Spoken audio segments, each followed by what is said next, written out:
Hey guys, I just wanted to do my review of Agents of S.H.I.E.L.D. Season 3, Episode 12, The Inside Man.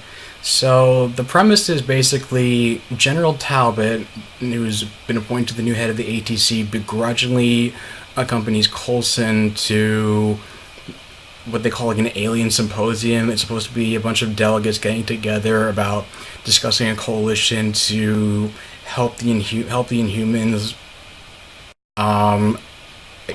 I guess like integrate into society, provide sanctuary, and not treat them as a threat. And I guess the one, and it ends up featuring the reappearance of Carl Creel, who's also known as the Absorbing Man in the comic books. They have May, Lincoln, and Coulson subduing him, but it's revealed that General Talbot reveals that Creel is his bodyguard, which doesn't really go over well with May or the other agents because they haven't forgotten that how Creel killed Idaho and Hartley, two other S.H.I.E.L.D. agents in the Season 2 premiere, and General Talbot comes to his defense saying that he was brainwashed by Hydra and he trusts Creel with his life and that he won't go to the symposium until without him. And Coulson realizing that going to the symposium without the acting head or the public head of the ATCU is going to look bad, he agrees to the terms, even though May's not happy with it, Hunter's not happy with it, Bobby, Daisy, they're not happy with it.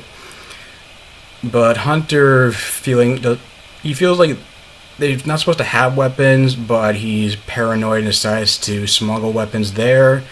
And Coulson also wants to use the symposium, the delegation, as a way to put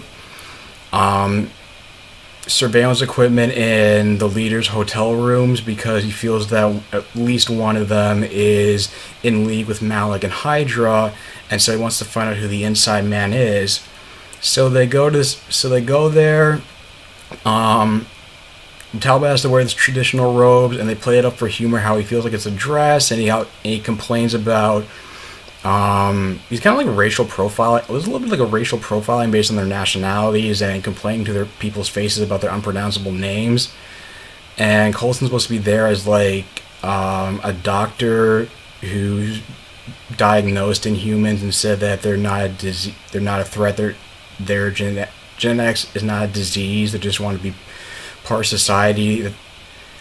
And Hunter, Bobby, and May are able to sneak into different delegates' hotel rooms, but when Hunter sees Creel leaving his post, he gets his gun and goes after Creel, and he gets knocked unconscious. And it turns out that in a surprise move, Talbot's the one who is the inside man. He's the one who's saying that Coulson is the director of Hydra, and Gideon Malik comes into the room saying that using his credentials as a World Security Council member and his philanthropy, saying that, and basically pins all of his crimes on Coulson. Coulson realizes that Talbot's being blackmailed, and the team later discovers that Malik is holding Talbot's son hostage and threatens to kill him unless Talbot does what he says. And even though Talbot kept up his end of the bargain, of course Malik decides to lock them both in a cage and have them killed at point blank range. But Talbot anticipated the betrayal, so he has Creel come in and knock out the Hydra agents and come to their rescue, and he even saves the life of Hunter, much to his chagrin, and he even tells them this doesn't change anything.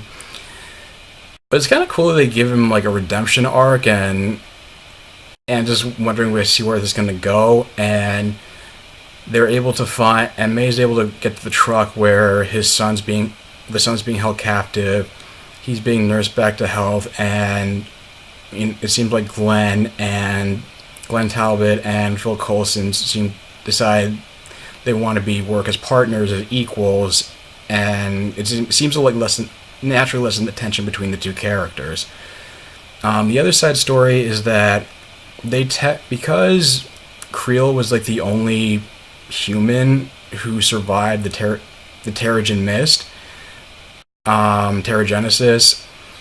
They test out his blood. They use Daisy's blood and inject his Creel's blood sample with it, and it turns out it reverses the Terrigenesis, and it can actually be used as a vaccine, as Lincoln would call it. And they both have, and he has an argument with Daisy saying that if they give it to the government, they're gonna make it mandatory, and it will probably lead to the extinction of all Inhumans.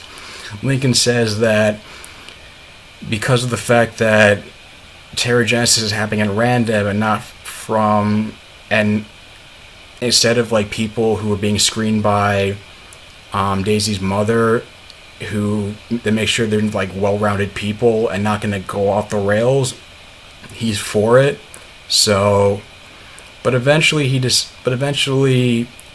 Lincoln admits that he's having a harder time adjusting to his powers and coming to terms with it, because it was easier for him to cope with it when he was with Jiaying, and now that they're in like the outside world, it's become more complicated, and Daisy offers to help him in the same way that Lincoln helped her cope with his powers, and it just ends with them like about to have sex.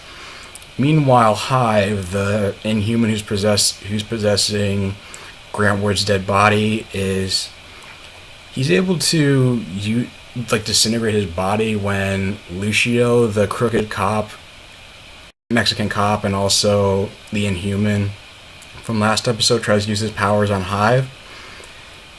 And all it does is that it creates his body like disintegrates or like separates from like his skin's like shedding or something. It's somewhat like Arnold Vosloo in The Mummy, kind of, and it just leads and we don't know what, but it just seems something about that ability seems to have Lucio and Galliera and the other Inhuman working for Malik. Grants, it gives them their loyalty. They become loyal. I think it's maybe some form of mind control, but it's not like they're drones. It's enough that when he asked for 5 humans to be brought into the room to feed on, and listening outside the room, we can tell they're visibly uncomfortable and horrified. And one of the last shots of the episode is basically Hive being, just bloodied skeletons, and Hive being covered in all this like goop and slime, which looks like it's like the remains or their, and it brings him back to full health. He doesn't look like sickly or like anorexic anymore. Which I think it pretty much covers the episode. I thought it was pretty good. Like I said, I like the redemption arc. Like I said, I always felt like the romance with Lincoln and Daisy was a little bit out of left field to me, or maybe, I don't know, it just always seemed, I don't know, I guess like I said, I feel like before, like in the fall, the first half of the season, she was just honeypotting him to just bring him back to S.H.I.E.L.D., but I don't know, I'm come to accept the romance, and I'm hoping they do more stuff with Fitzsimmons. And there's also this scene where Hunter says that he wants to, look out for May and look out for his friends against Creel, and May just tells him bluntly that I don't like you, we're not friends. And by the end of the episode, where he brought them all their weapons for the whole shootout between S.H.I.E.L.D. and Hydra at the delegation in Taiwan, she says, "Oh, I hate you a little bit less." So I think they're obviously going to build towards May coming around to Hunter being better friends, and I guess obviously her learning to forgive him for nearly endangering Andrew's life during that whole hostage thing with Ward in the first half. So what do you guys think of the episode? Leave your thoughts in the comments down below. If you like this video, like, share, and subscribe, and I will talk to you guys soon. Take care.